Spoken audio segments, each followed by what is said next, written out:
The vehicle was equipped with LiDAR cameras, which could capture detailed 3D models of environments. Puro Chinese lahat ito. Yes, Mr. Chair. Bukod sa Chinese, meron ba silang ginagamit na ibang nationality? Wala po, Mr. Chair. Individuals have been caught in the act of secretly collecting information about our country, caught in the act of criminal, illicit activity that bears all the hallmarks of espionage. Nabalitaan na natin yung napakaraming hacking incidents involving the Department of Science and Technology, involving the PhilHealth, involving DICT, and other various government agencies. Yung mga datos na nakukuha niya, saan pinapadala? Data and information na nakukuha niya was accessed by a IP address that is located in China. Nakakonekta sa isang IP address Yes, sir. sa China. I am Police Major General Vicente Joseph Lopez, sir, the Deputy Director of the Directorate for Intelligence, Philippine National Police. Do you have any presentation or? Yes, sir. To the chairman of this committee, headed of course by the Honorable Senator Francis Tolentino, sir, and to the other attendees, ladies and gentlemen, good afternoon. The PNP signifies its full cooperation to the Senate public hearing and extends support to the Senate resolutions number 1267 and 1328. In the discharge of this mandate, the Philippine National Police is ready to enforce laws to protect the country's archipelagic and internal waters against unlawful information gathering, destruction of its flora and fauna, and other activities that violate our internal integrity and national security. On a similar note, the Philippine National Police has chanced upon a related incident which led to the arrest of a foreign national and the confiscation of equipment believed to be used for surveillance and intelligence gathering. If this honorable committee allows, we have prepared a presentation for your appreciation, sir. Please proceed. You mentioned an arrest. Can you identify the individuals arrested? Yes, sir. It will be on my presentation, sir. Please proceed. On May 29, Liu Hangyu was arrested. And prior to his arrest, Liu Hang's driver, one John Kevin Concepcion Mananon, called the CIDG National Capital Region that Mr. Liu Hang is in possession of firearms and that the same... General, can I interrupt you? Do we have a pointer para maliwanag ito? Do we have a pointer, Secretary? Secretariat? Kung wala, please proceed. Just produce a pointer. Wala namang ibang hearing sigurong sabay-sabay na marami ngayon. We can borrow perhaps. Please proceed, sir. Again, sir. Prior to the arrest of Mr. Liu Hangyu, Liu Hang's driver, one John Kevin Concepcion Mananon, called the CIDG National Capital Region that Mr. Liu Hang is in possession of firearm and the same is being used to threaten and coerce him to deliver an identified communication hacking device to his residence and move to different vital installations and public places. Acting on the said complaint, the CIDG National Capital Region, together with the ISAF and the Southern Police District, arrested Liu Hangyu for illegal possession of firearm. When was this, General? That was on May 29, sir, 2024. During the arrest, the police operatives were able to discover peculiar communication devices suspected to be a cellular interception device. Upon visual inspection, the said equipment was believed to be a form of an MC catcher, capable of sniffing data collection and MC catching. General, can you clarify that said acronym MC? What does it stand for? MC, sir, stands for International Mobile Subscribers Identity. Ano po magagawa nito? Yes, sir. Siguro po yun ang maipaliwanag natin. Yes, sir. Go ahead. An MC catcher is a device also known as a cell site simulator or Stingray. It is a technical equipment used for intercepting mobile phone traffic and tracking locations data. Basically, The MC catcher is a fake cellular tower acting between the target mobile phone and the service provider's real towers. It is considered a man-in-the-middle attack. An MC catcher is an equipment capable of man-in-the-middle attack that allows pointers. You can use the pointer, General. As we can see, sir, on my visual aid, here is the equipment seized from Mr. Liu Hang Liu. This is a complete package of the MC catcher, sir. May we know the source of the MC catcher? Saan gawa po ito? Sir, it is with our cybercrime group, sir. We don't know yet the source of the MC catcher, sir. Please proceed. This allowed the MC catcher to intercept communications or eavesdrops on the parties to the communication lines. A man-in-the-middle attack is a general term for when a perpetrator positions himself in a conversation between a user and an application, either to eavesdrop or to impersonate one of the parties, making it appear as if a normal exchange of information is underway. Ibig sabihin, sir, while two parties are talking, this one can monitor everything. Pwedeng ma-monitor niya kung na pag-uusapan natin. So pwede rin po siyang sumali sa usapan? It can monitor, sir, and this can be used also for, they can use to impersonate the person, sir. So maaring halimbawa gamitin niya yung cellular number, cellphone number ng isa, akala nung isa yun yung ka-text niya. Pwede rin siyang gamitin pang hack. We can just monitor, sir, the two lines. Okay. Yes, sir. And how many MC catchers were retrieved? The CIDG NCR, sir, retrieved one MC catcher that time, sir. Anywhere in the Philippines? Yes, sir. Kahit wala pong signal yung lugar, kasi tower din siya, sabi nyo. Ito, sir, yung MC catcher yan, sir, pag may gumagamit ng phone, ay mamomonitor po niya, sir. Because as I said a while ago, I'd just like to expound the MC catcher, sir.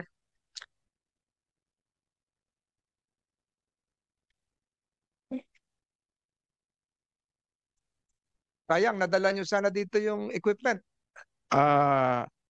For the information of the Honorable Chairman, sir, the case is now in court. That's why we cannot get the item, sir. So We need the approval nasa of- husgado ngayon yung, Yes, sir. yung equipment. But Yes.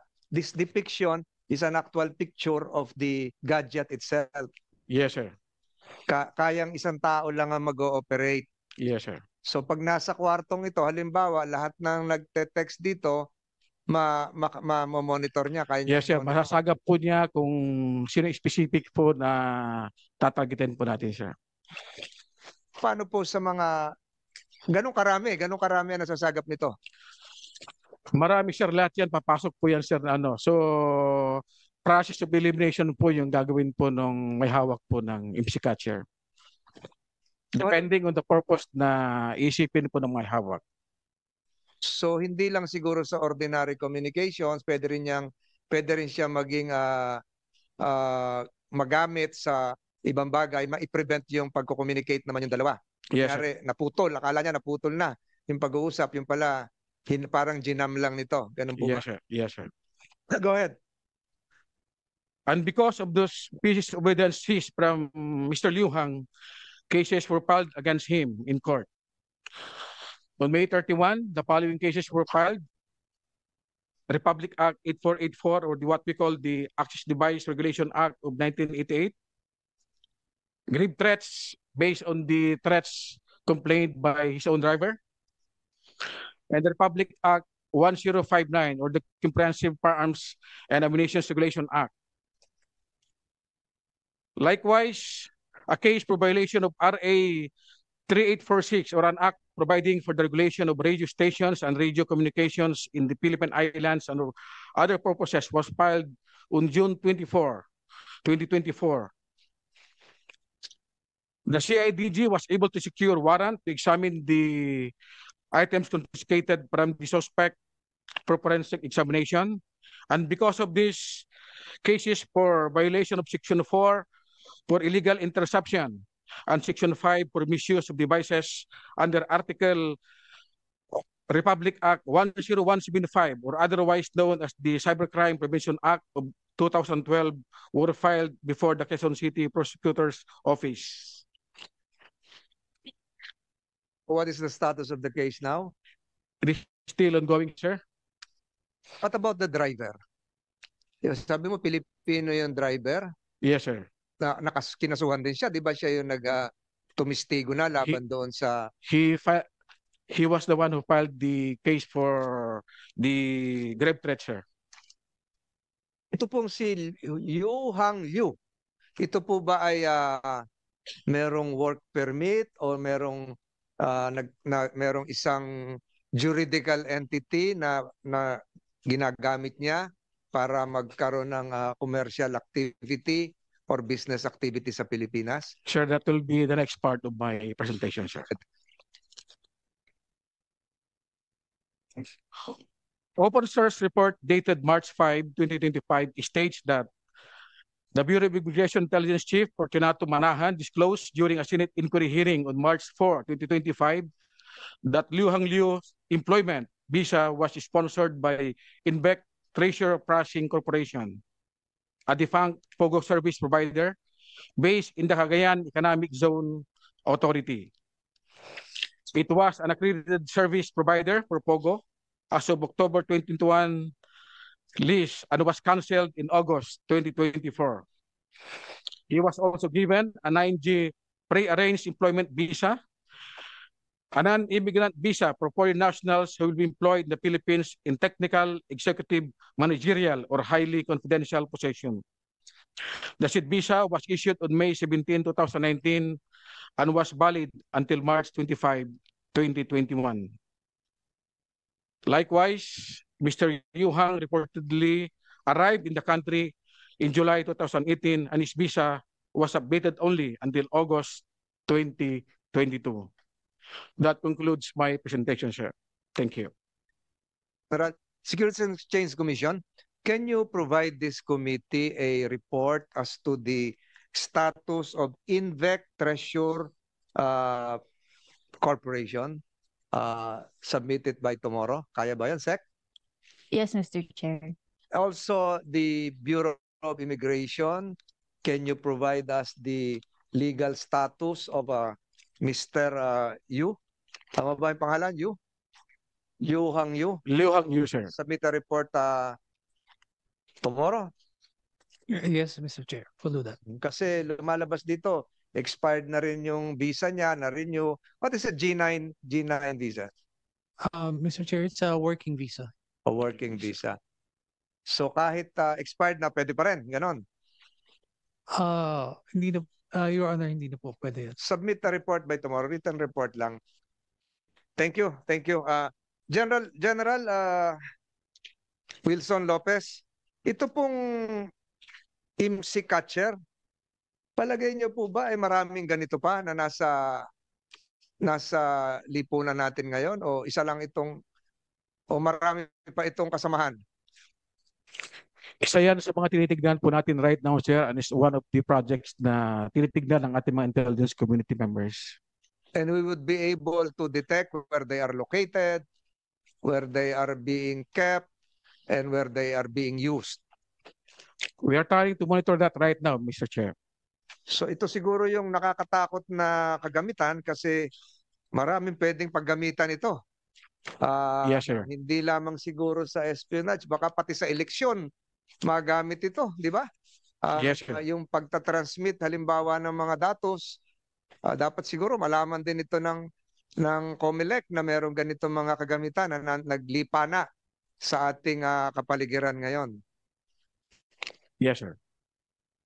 Thank you, General. I have no further questions concerning the IMSI grabber arrest. We will await the reports coming from the Securities and Exchange Commission as well as the BID as to the legal status of the personality concerned. We will not involve ourselves with the finer details because this is already sub judice, and we would want to have the Regional Trial Court of Quezon City proceed with the trial of the case. Isa lang po ito nangyari, ano? General, wala nang iba? Yes, sir. Are you aware of the case involving Yi Tianwu? Yi Tianwu. Ito pong si Yi Tianwu alias Ke Feng o King Feng na meron ding warrant of arrest issued by the Regional Trial Court of Tarlac City, Branch 63. Na halos ganun din po ang kanyang ginagawa. I'll try to look into that, sir. Yes, so di natin alam kung magkakasama ito o magkakaugnay kasi magpapatunay ito na hindi lamang sa Quezon City kung hindi meron din sa ibang lugar nangyayari yan. Thank you, General Lopez. I'd like to have Thank you, sir. the National Bureau of Investigation. We call upon the NBI to proceed with their presentation. Identify yourself, sir. The unit, the specific bureau, unit of the NBI you're representing. Yes, Mr. Chair, good afternoon. Good afternoon to the Honorable Chairman and to the colleagues from the government. Attorney Van Homer Anglupen from the National Bureau of Investigation, Cybercrime Investigation. Together with me is Senior Agent Alvin Bernardo of the Special Task Force. We have also prepared a presentation. And for context, for the first quarter of this year, the NBI, together with the Armed Forces of the Philippines, have conducted at least 6 cases involving espionage activities, including what you have mentioned a while ago, Mr. Chair.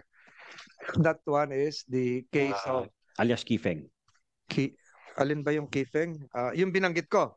Yes, Mr. Chair. Kasi pare-pareho na itong mga pangalan nito, nakakalito na. But just a reminder to our committee secretary, all the photographs presented by the National Bureau, by the Philippine National Police, should be marked as Exhibit A-1 consecutively. And I'm referring to 3 photographs, the IMSI grabber, the photograph of the arrested Chinese alleged spy, as well as the photograph containing the equipment. So can you mark that consecutively as evidence for this committee? Please proceed, NBI. Thank you, Mr. Chair. So, Mr. Chair, the following cases to be presented were operations brought about by the joint operation of the NBI and the Armed Forces of the Philippines. So as a background, the operations stem from intelligence. Excuse me, hindi na ba pwedeng mapalaki itong mga pangalan? Ganyan na ba yung pinakamalaki niyan? Can you enlarge this? Go ahead, sir. Sa technical na to. Yes, Mr. Chair. Yes, Mr. Chair. As a background, these operations stem from the intelligence packets of the Armed Forces Intelligence Unit. It was thoroughly verified by the NBI before conducting series of law enforcement interdictions. And we will be discussing the background of the case. However, Mr. Chair, we cannot dwell on the evidence gathered since there are already pending cases filed before the regular courts. But we will be submitting an executive report for a summary and all the evidence presented in the filing of these cases for your perusal, Mr. Chair. You can divulge what is allowed by law. Yun lang, hanggang doon ka lang. Yes, Mr. Chair. For the first part of the presentation, Senior Agent Alvin Bernardo will be presenting the cases handled by the Special Task Force.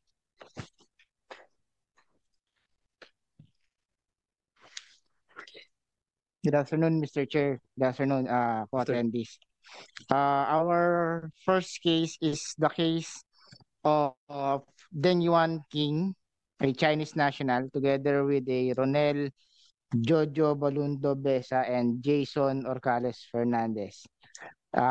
They were arrested in San Antonio, Makati on January 17 of 2025. The case involves a motor vehicle, a Toyota RAV4 that is equipped with a LiDAR. It's a light detection and ranging sensor together with a GNSS RTK device.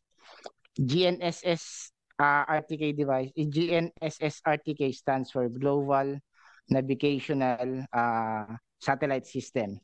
RTK stands for Real-Time Kinematics. Anong pagkakaiba nun dun sa IMSI kanina? Saan ginagamit yon?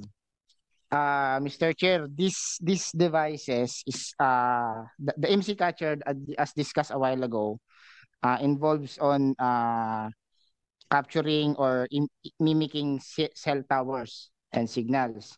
These devices that we have recovered, it involves is capable of topographic mapping to the accuracy of centimeter level. So ito ipagmamapa. Yes, Mr. Pero Chair. sa Makati nahuli ninyo, San Yes, Mr. Antonio. Chair. Do you have a picture of this? Meron po tayo. Meron po dyan, Meron, Mr. Chair. sige. Go ahead. Yun nga po. With the information, with the intelligence information provided by our counterparts from the AFP, verification was conducted, and we have learned that this vehicle has been roaming around in the Luzon area since December of 2024. So naka-install siya sa RAV4. Yes, Mr. Chair. Hindi siya nababaklas, nailipat na ibang sasakyan. Kailangan na lang doon sa kotseng 'yon. Yes, Mr. Chair. So, yung RAV4 lang talaga ang dapat gamitin? Ganun ba 'yon? For this purpose, they choose this particular vehicle, Mr. Chair. So, naka-install na po siya doon, naka-fix na po siya doon, and they are using this vehicle to go around critical infrastructures. And what could it do? What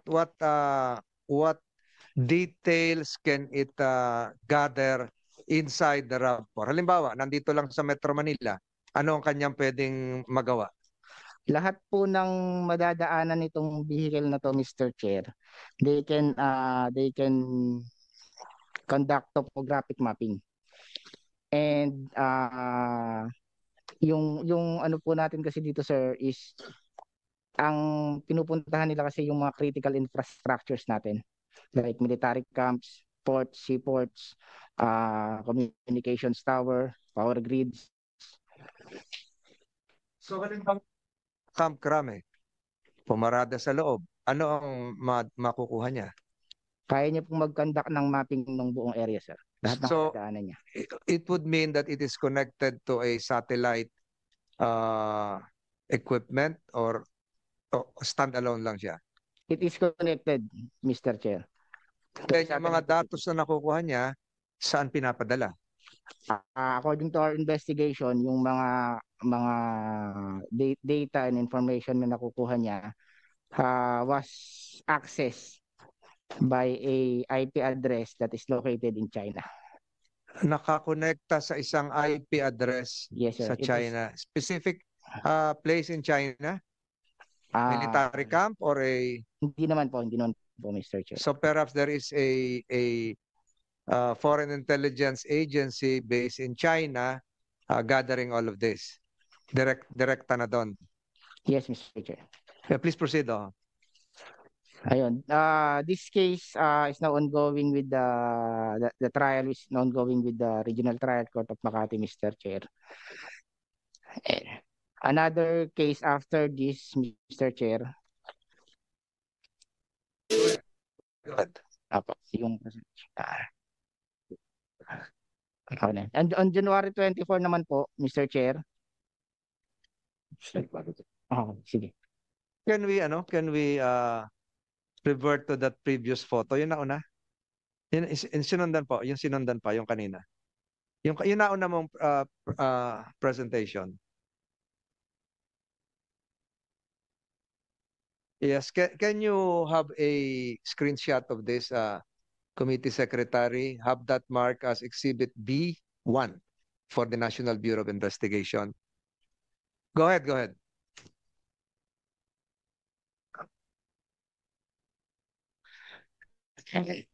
For the next case, ito naman po yung mga na-recover natin na seized item. It is a case of Balik po doon. Pakibalik doon sa larawan. Yan. Huwag niyo muna alisin, no? Ito naman po, Mr. Chair, this involves 5. Pwede video clip na yun. Kasi Good evening. Ito, sir, a committee chair marked that as a B2 for the National Bureau of Investigation. On the left side portion of the screen, Mr. Chair, ito po yung mga na-recover natin na equipments. This is a high definition camera, solar powered, and can be remotely accessed, Mr. Chair.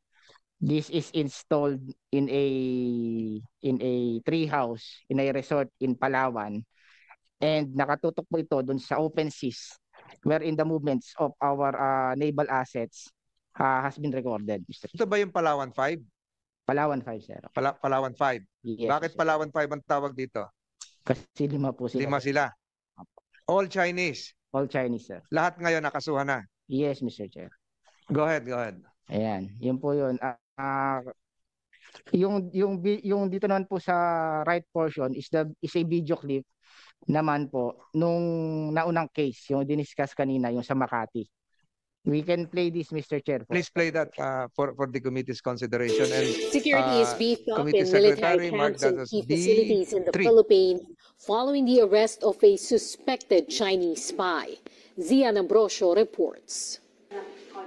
Philippine authorities arrest a suspected Chinese spy in Makati City on January 17. 2 of the suspect's Filipino accomplices were also caught. This was announced during a joint media briefing by the National Bureau of Investigation, the Department of Justice, and the Armed Forces of the Philippines. The alleged spy, believed to be a soldier of China's People's Liberation Army, was under surveillance by the NBI since December 24 last year.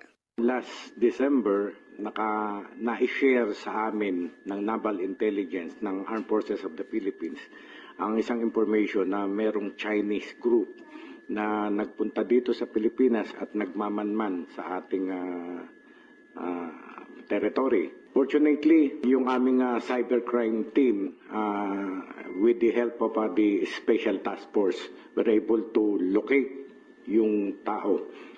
At nakilala namin yung technical software engineer na si Deng Wan King na isang Chinaman. The suspect was arrested in his car carrying equipment believed to be used in spying activities. Yung nahuli po natin, isang Chinese national, it's PLA University Science and Technology, which is controlled and operated by the People's Liberation Army. Itong nahuli po natin ay isa siyang specialist in terms of control engineering. The vehicle was equipped with LiDAR cameras, which could capture detailed 3D models of environments. Camera, LiDAR, may lahat dito. Tapos, the suspect's car also carried a global navigational satellite system that can directly send information and data to other areas or countries. Investigators say the equipment can gather sensitive data. They have this GNSS RTK, Global Navigation Satellite System, Real-Time Kinematics. Ginagamit ito in terms of mapping and navigation for military operations. Kasi mayroong GPS tracker ang team na naka-install na hindi nalalaman ng subject. Nag-frequent sila sa mga critical infrastructure, specifically military camps, bases, police camps. According to the NBI, the group regularly traveled to military camps and facilities, seaports, airports, and even shopping malls. Ongoing yung investigation namin kung bakit kasama yung shopping malls. They collate comprehensive images of the terrains and structures and the overall topography of the potential targets without consent matchless authority from the Philippine government. Alarming in the sense na itong mga equipment is capable of producing coordinates. AFP Chief General Romeo Browner adds a Chinese national who possessed the same equipment was also arrested last year. Sa ngayon po, we are still conducting also the forensics on the equipment. But initially, what we saw in the equipment were pictures of camps, no? Picture ng Fort Bonifacio, picture ng Camp Aguinaldo, picture ng Camp Crame, and so on. So, tinitignan po namin lahat ng connection nitong mga ito from the RAV4 na nakuha po natin yon, the Toyota Innova that we apprehended, we captured last year, the underwater unmanned. All of these devices, including the ones that we saw in the vehicles, are all data collecting devices. So as to the Perhaps we can purpose stop of there. this, You can stop there. Tanungin ko, NBI, can you answer this with a degree of certitude? Has your investigation, as well as the related with the statements coming from the Armed Forces Chief of Staff, has the investigation revealed any direct or indirect link between the suspects and the People's Republic of China? Aside from this suspect, the PLA suspect, meron ba talagang NBI? Yes, Mr. Chair. So we suspect that the data being collected is being transmitted to someone in China. However, we have yet to determine because the equipments that were confiscated are still ongoing forensic examination. Has there been any indication that this is part of a wider espionage network linked to perhaps influencing Philippine policies? Meron bang ganon? Meron bang level na pag-aakyatan pa? We believe so, Mr. Chair. This is just tip of the iceberg. Kung tip of the iceberg, ibig sabihin, malawak pa ito. The succeeding presentation would clarify or give us an idea. Yes or no muna ako doon. Malawak na malawak pa ito. Yes, Mr. Chair. So ibig sabihin, kung nakahuli kayo ng 5, ay meron pang ilang daan nasa labas. It is possible, Mr. Chair. At kung nakahuli kayo ng ilang equipment, ngayon sa Makati, marami pa ring equipment na ginagamit ngayon. Yes, Mr. Chair. Because these equipments are available for assembly. So dito sila sa na yung Pilipinas. nag-assemble dito. Yes, Mr. Yung Chair. mga technician ng kasama. Please proceed with your presentation.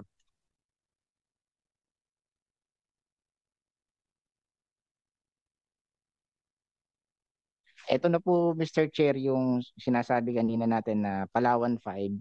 Kasi nga, they are involved in 5 Chinese nationals.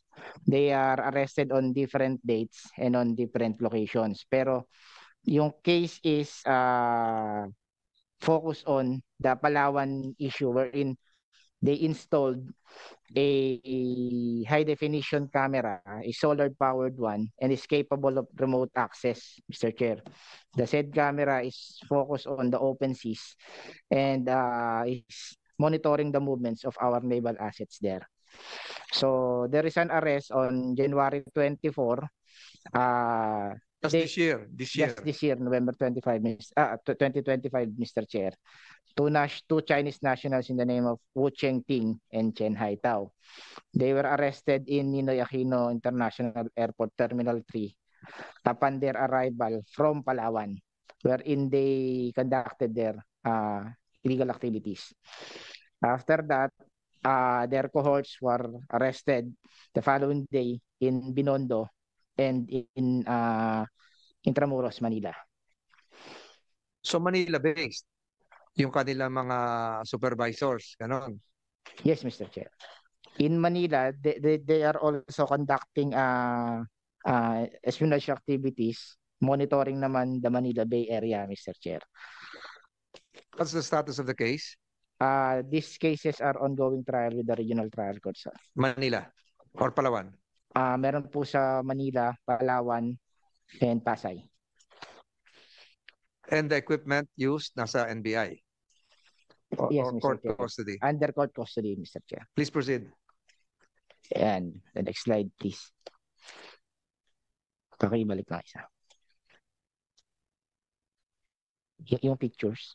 Ayan. Ito po yung mga pictures ng items na na-recovered natin doon sa Palawan 5, Mr. Chair. Can you mark that likewise, Committee Secretary B4? Siguro bago ka tumuloy, ito bang mga successive arrests made, ito ba ay nagbuhat doon sa unang arrest, tinuro itong ganito, na finger point yung isa, may kasamahan pa kami doon, ito ba ay bunga ng mas malalim na investigasyon na nagpapatunay na lahat po ito ay magkakadugtong? Ganun po ba yon? Yes, Mr. Chair, as a result of our investigation and the information in coordination with our counterparts in the intelligence office of the AFP, these cases were interconnected, Mr. Chair. At meron bang Pilipinong involved dito? For the Palawan 5, Mr. Chair, wala po. They are 5 Chinese nationals. Doon sa naunang case naman sa Makati, merong dalawang Pilipino na na-involved. But investigation results that they are only drivers nung said vehicle, Mr. Chair. So walang Pilipinong involved sa level nila na technician, computer expert, supervisor, etc. Wala. Wala po, Mr. Chair. Puro Chinese lahat ito. Yes, Mr. Chair. Bukod sa Chinese, meron ba silang ginagamit na ibang nationality? Wala po, Mr. Chair. Sa inyong kaalaman, halimbawa, hindi Chinese. Kasi baka sunog na, iba naman yung gagamitin.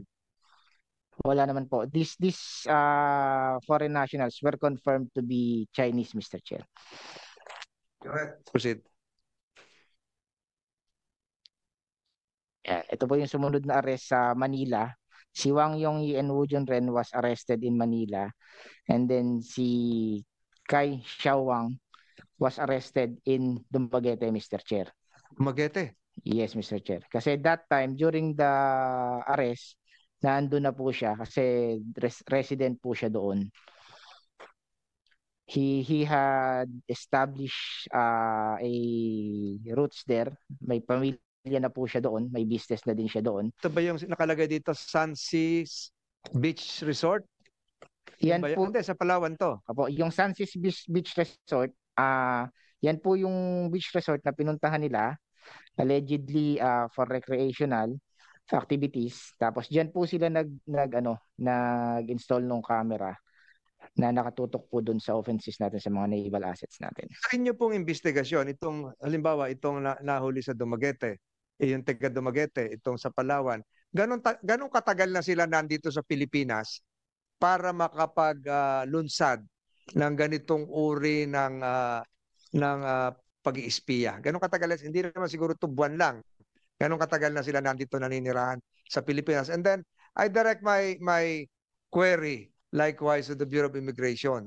Yung mga ganitong uri ng individual, ganong katagal na, ano yung ginagawa monitoring din ng BID? Go ahead, NBI. As per our investigation and coordination with also the Bureau of Immigration, matagal na po sila dito, years na. They are holding permanent resident visa na, sir. Because may pamilya na po sila dito, may asawa, may anak. Then, yung doon po sa Makati, ang asawa niya Pilipino. Tsaka yung isa sa Dumaguete, Pilipino din po. May mga pamilya na po sila dito. So, parang lumalabas, ordinaryong mamamayan na sila dito, may negosyo, siguro yung pamilya nila ay may anak na siguro yan. Baka nag-aaral pa dito yan. Yes, Mr. Diba? So, naka-blend na sila sa Yes, Mr. lipunan natin. Yes, Mr. Na hindi na sila mahalata. Marunong magtagalog? Marunong na po. Marunong na rin po magbisaya, especially yung taga Palawan at taga Dumaguete, sir. So, sa Negros Oriental, marunong na magbisaya. So, namamalengke na yun doon. Talaga hindi na sila mahalata na may ginagawa silang espionage activities. Yes, Mr. Chair. As other information, connected na din po sila sa business communities, sa local authorities. Chamber of Commerce. Ganon. Chamber of Commerce, Mr. Chair. Active po sila sa Filipino-Chinese Chambers of Commerce.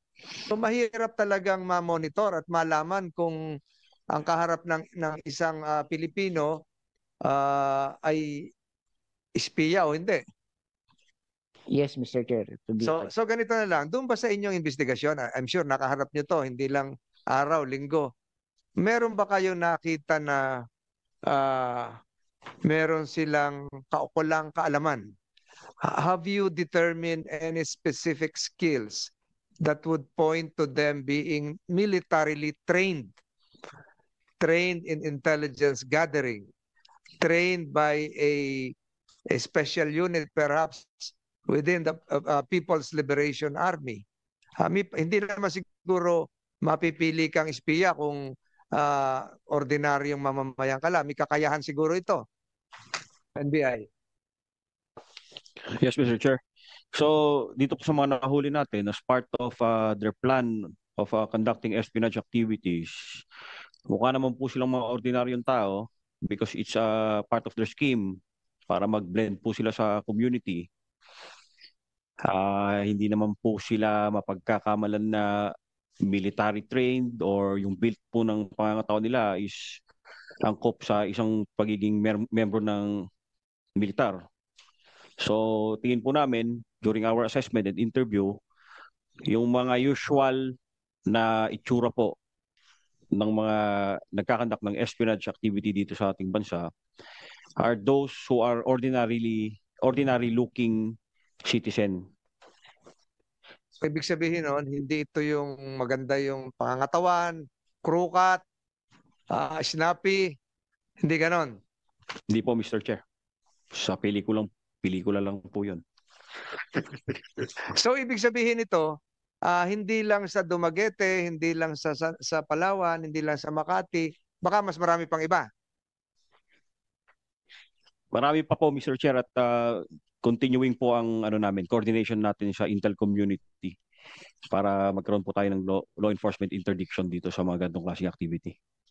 Saan ba sa nakuha niyong informasyon dito sa Palawan 5, dito sa Makati, dito sa Tiga Dumaguete?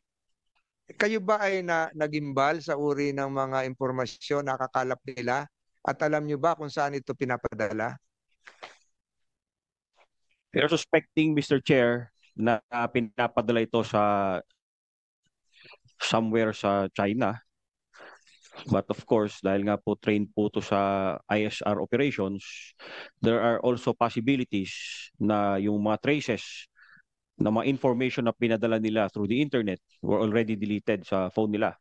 That's why the equipments at lalo na po yung mga cellphones nila na usually ginagamit for transmittal of information were submitted sa digital forensic laboratory natin, and we are hoping that we could recover traces ng mga pinadala nila sa kung sino man yung mga contact nila, Mr. Chair. I also assume, NBI, na yung mga napangasawa nilang Pilipina, ay walang kinalaman dito. Yung ba ay naimbestigahan din kung kasabwat, may kinalaman o walang malay-malay sa ginagawa ng kanilang napangasawang espiya? We believe, Mr. Chair, na wala naman silang kinalaman, wala naman silang connection. Parang naging mode na lang talaga nila na mag-establish na dito. So mahirap talagang ma-detect, lalong-lalo na kung yung yung asawa nila at yung mga supling nila ay namumuhay lang ng normal. Please proceed.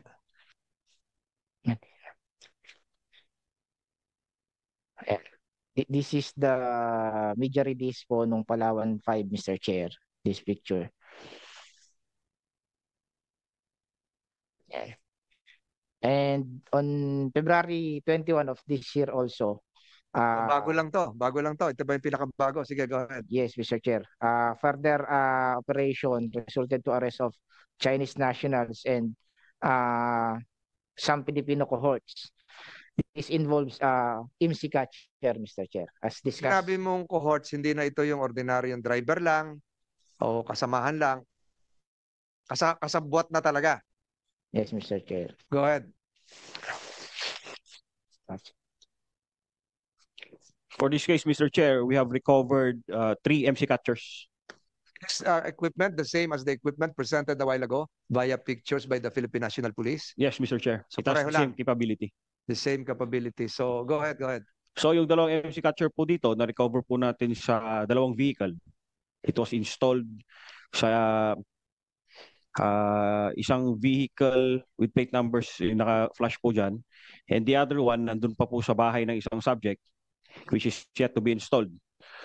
They are roaming around areas of Metro Manila hanggang Bulacan po, visiting critical infrastructures. We just mentioned, kasama po dun yung mga military bases, power grids, at saka malls and government offices. Tanong ko ulit, baka maging interesado na yung mga kababayan natin. Bakit nakasama ang malls? Ano ang kaugnayan ng malls para... Yung malls po kasi usually dyan po nagdadagsa ng mga tao. So it could be an easy target po sa interception ng communication. Aside from that, yung capability po kasi ng IMSI Catcher, it can also mimic a cell phone number and send fictitious messages. So dalawa po ang gamit niya, interception and sending messages po.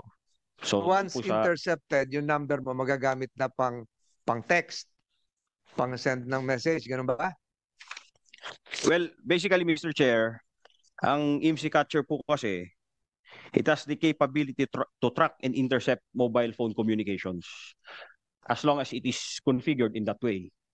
So if it is configured in that way, pwede pong dumaan po dito sa fake cell site na ito, papunta dun sa device na ginagamit nila, mababasa po nila yung messages, as well as pwede naman po siyang mag-standalone cell site at magpadala po ng messages, and the recipient could believe na legitimate yung message na natanggap po niya. Gamitin yan sa pag-scam, yung mga nahingi ng tulong, nahingi ng pera, Yes, Mr. na Chair. hospital halimbawa, kunyari, tapos nagpapadala naman, di ba? GCash, kung ano man. Yes, Mr. Chair. Pwede rin doon. Actually, some MC Catchers could mimic yung mga telco po natin. So, meron pong nare-receive na messages coming from Globe, Smart. And when you click the number, hindi po siya nanggagaling talaga sa telco. For instance po, yung mga natatanggap po natin na messages na you have won a Globe reward, redeem the reward by clicking this link. Yan po, yung mga usual. Do you think that's one way of financing their activity? Na sila na yung mag-i-scam na yung mga kababayan natin. Halimbawa, para maging self-sustaining itong espionage activity, mag-i-scam sila para makakalap din sila ng pondo para ma-expand yung kanilang operations. Pwede bang ganon? It is possible, Mr. Chair, but most likely ang gamit po nito when it comes to espionage activity, yung collection po ng data.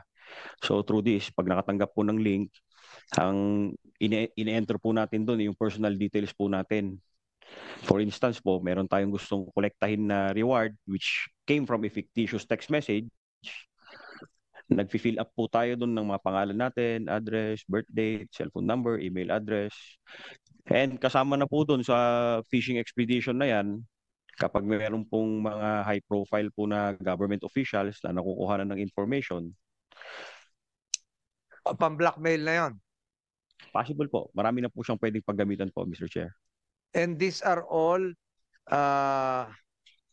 linked to a highly organized, centralized operations designed to malign Philippine society. Ganun po ba? Sirain talaga yung ordinary. Kasi naniniwala ka, yung kausap mo, yun talaga yung kausap mo. Yung pala, iba na yung kausap mo. Ganun ba yan? Yes, Mr. Chair, because yung activity aside from being yung paniniktik sa isang tao, it could also cause bankruptcy. Yes. Financial Ito pong mga nabanggit na pangalan dito na Omar Khan, Joveres. Ito parang Filipino sounding name. Ito ba ay mga Pilipino? Yes, Mr. Chair. Sila po yung drivers ng mga vehicle na may lamang IMSI Catcher as well as the operators. Hindi naman po kasi nag-ooperate yung mga IMSI Catcher na nakasalpak sa sakyan without an operator. So meron po silang, may kalakip po na laptop at saka cellular phones yung mga IMSI Catcher. So mga empleyado ito ng mga Chinese nationals? Yes, Mr. Chair. Okay, go ahead, go ahead.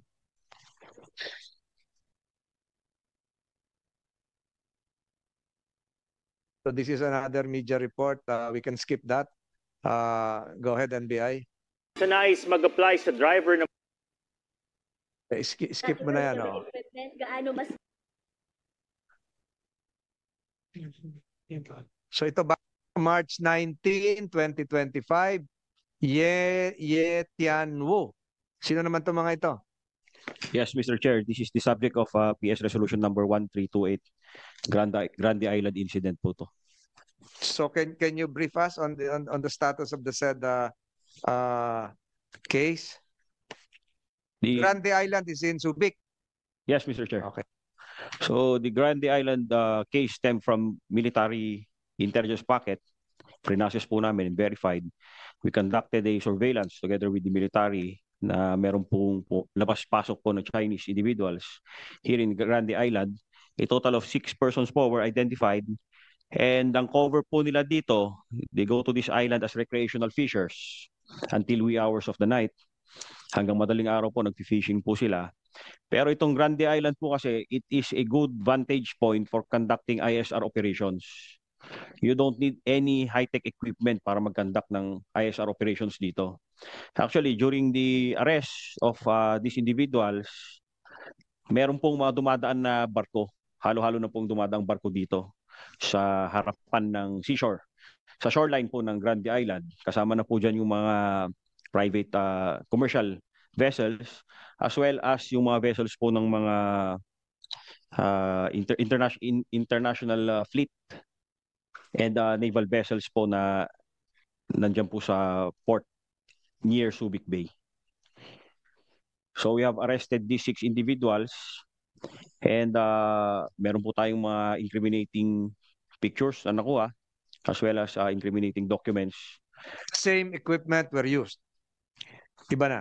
As I mentioned, Mr. Chair, hindi po natin kinakailangan dito ng high-tech na gamit to conduct ISR operations.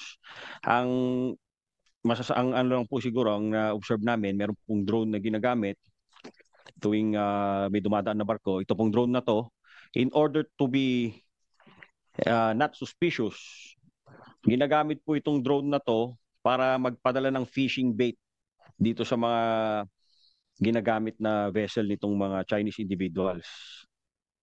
So during the time na nagpapadala po ng fishing bait itong mga drones na to, tinatimingan din po nila na merong dumadaan na barko in order to make it appear na what is happening or what is being conducted by the drone yung pagpapadala lang po ng fishing bait. But in fact, ito pong drone na to, kumukuha po siya ng mga surveillance photos and videos nitong mga vessels na dumadaan in front of Grande Island. There been any investigative results that would probably link or tie up the activities made within Grande Island to PLA militia vessels within Bajo de Masinloc? Nagkakaroon ba ng pag-uusap itong mga nahuling ito doon sa mga ilang mga sasakyang pandagat na nandoon sa paligid ng Bajo de Masinloc na nagtataboy sa ating mangingisda at nakakaharap din ng ating Philippine Coast Guard at panaka-nakaan Philippine Navy? Meron bang ganon? Meron bang lumalabas na ganon na nandun na sila sa loob, nakikipag-communicate na lang? There is a possibility, Mr. Chair. Kasi po yung Palawan 5 po, ang sinusurveillance po niyan, yung mga vessel po natin na papunta po sa WPS. So there is a possibility po na itong mga nakokolekta na information coming from Palawan, binabato po. As a matter of fact, meron po kaming mga nakuhang information from the military na bago pa po makaalis yung barko natin sa Palawan, alam na po ng mga counterparts, ng mga vessels ng China na parating na yung resupply mission natin. Because there are individuals land-based providing the information in advance. Kaya nako-compromise. Kaya siguro pati yung wag naman sana yung mga resupply mission natin doon sa kabila ay alam kaagad. Ganun ba yun? Yes, Mr. Chair. Yun po yung purpose po ng surveillance na ginagawa. Kung itong nahuli sa Grande Island, magpapatunay ba yan na pagkatapos ng kanilang pagkakadakip, ngayon sila ay nakapiit at sila ay may kaso na, no, sa RTC ng Tarlac? Sa RTC po ng Bataan, Mr. Chair. Bataan. Tarlac pala yung isa. So, meron ba kayo nasagap na balita na merong pumalit sa kanila? We have already deployed po yung intelligence service ng NBI in coordination po sa intelligence units po ng AFP. So, as mentioned a while ago, Mr. Chair, this has always been a joint operation between the NBI and the AFP, intelligence counterparts. Marami po kaming continuous monitoring and we are ongoing processing of information, intelligence packets. Nakadeploy din po yung mga ibang ahente po ng Cybercrime Unit and Special Task Force to verify po yung veracity ng mga intelligence packets na fino-forward po sa amin ng ating military intelligence counterparts. But through the deterrence, we are hoping po na mabawasan po yung ganitong klaseng incident, lalo na po na there is already an action from the government regarding this kind of activities, especially po sa ating military. So, yung nangyari ngayon, we congratulate you for that, we congratulate the other agencies, hindi pa ito ang katapusan. We have yet to dismantle the tentacles of this vast espionage network. Siguro naputulan lang natin ang ilang daliri, pero nandun pa sila. Yes, Mr. Chair, but as I mentioned, we hope that these operations could be a deterrent para sa other activities na pinaplano nilang gawin. So nakabawas, pero nandun pa rin sila, ibig mo sabihin? Yes, Mr. Chair. Ang siguro, ang BID can also provide us a report. Itong mga pangalang lumabas na ito, itong maraming ito, Ye Tianwu, Hu Xining, He Peng. Ito, yung tinatanong ko kanina, bakit meron ditong Cambodia naman na isa? Baka gumagamit na ibang nationalities. So, can you provide us tomorrow an update as to their immigration status, BID? May Cambodia, no? Yes, Mr. Chair, we will do that. Thank you. Yes, NBI. Mr. Chair, just to add, dito po sa mga ginawa po namin operations, since may involve po na foreign nationals, we have also coordinated with the Bureau of Immigration for deportation. Actually, ito pong mga to, yung iba pong kasing kaso dito is bailable. However, they are still detained po sa detention facility ng NBI dahil nga po meron pong inquest proceeding na ginawa ang Bureau of Immigration and ongoing po ang deportation nitong mga Chinese nationals na to. So regardless po kung ano pong maging result ng case, they will still be detained. And we are hoping na ma-deport po sila sa country of origin nila. That's why we're trying to amend the law. Itong ating investigasyon na ito, hindi lang magdudulot ng paglalabas ng katotohanan kung hindi paggawa rin ng mga bagong batas. We're trying to amend the law not just for the imposition of stiffer penalties but to make perhaps some cases non-bailable. Para nang sa ganon, mas marami din tayong makuhang informasyon. Kaya yun ang dahilan, kaya final ko yung Senate Bill 2951, yung Counter Foreign Interference Act. So, hindi pa ata kami nakakatanggap ng position paper ng NBI. Can you provide us your position paper para mas mapadali natin itong panukalang batas na ito? Please proceed. Anything more to add, NBI? That ends our presentation, Mr. Chair. Teka muna. Ngayon mo lang pinakita ito Itong Grande Island nga nandoon sa pasukan ng papunta ng Subic at saka malapit na sa Subic International Airport. Mark that as Exhibit B5 for the National Bureau of Investigation. So ito bang ganitong uri ng pagpreposisyon nila? Ganon din ba sa Palawan?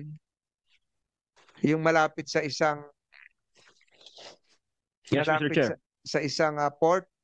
Yes, Mr. Chair. Doon po sa Palawan 5, Yung daanan po doon is yung RORI mission po natin. Ayun na yung binabanggit ko kanina. So perhaps we can anticipate where they will be prepositioned sa ilang lugar. Lalong-lalo na, meron bang noticeable activities doon sa mga EDCA sites? Meron bang noticeable activities doon sa merong balikatan exercises? Meron bang noticeable activities doon sa mga lugar na malalaki ang ating pier? Tinutukoy ko ngayon ang Cebu, tinutukoy ko ang Davao, tinutukoy ko ang Cagayan de Oro. Meron bang ganon? NBI? For that matter, Mr. Chair, it would be best answered by the military. So, hindi mo masagot ngayon yan. But anything more to present, NBI? That ends our presentation, Mr. Chair. Thank you, thank you. Thank you, Mr. Chair. Maraming salamat din. Yung BID and SEC, siguro expect your reports tomorrow. Bago natin, ang susunod na presentation will be from the Philippine Navy. Bago natin siguro ipagpatuloy sa Philippine Navy, the chair would like to greet Admiral Trinidad, a very happy birthday. So tama na siguro yung pamerienda natin ngayon. Thank you, Mr. Chair. Spaghetti ata yan. So yan na yung pa-birthday sa'yo ng committee. Happy birthday, sir.